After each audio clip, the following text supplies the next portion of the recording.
The League Provider tab can be found under League Setup.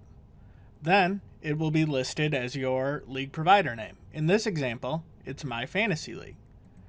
The League Provider tab is where you tell the machine various things about your league. You tell it the state of your season, in season, pre-draft, or draft. You can tell it the number of playoff teams you have, and you tell it whether you have a dynasty league, a keeper league, and a redraft league.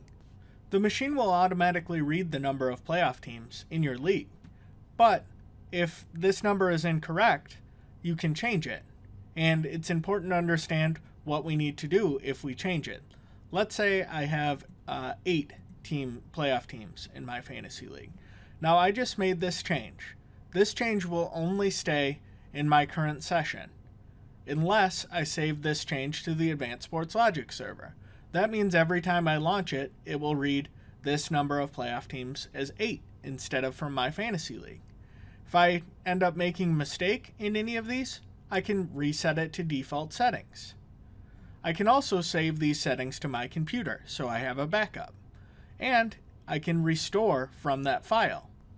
The League Setup Status Report shows you information about what changes you've made to the machine.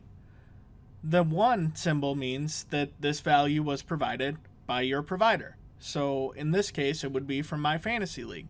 A 3 means I overwrote that value. So I told it in roster state that I'm in the in-season instead of in the draft state.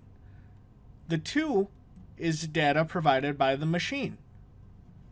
The 4 would be if I overwrote this data provided by the machine. The last thing you need to know about this page is how the machine defines a dynasty, keeper, and redraft league. The most common type of league is a redraft league, and that's where players only matter for this year. You don't keep any of your players on your roster from year to year. A keeper league is where you keep a certain number of players, but you have to pay draft picks for the privilege to keep those players.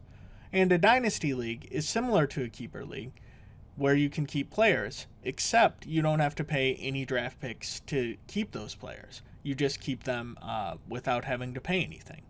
And those are the 3 types of leagues the machine recognizes.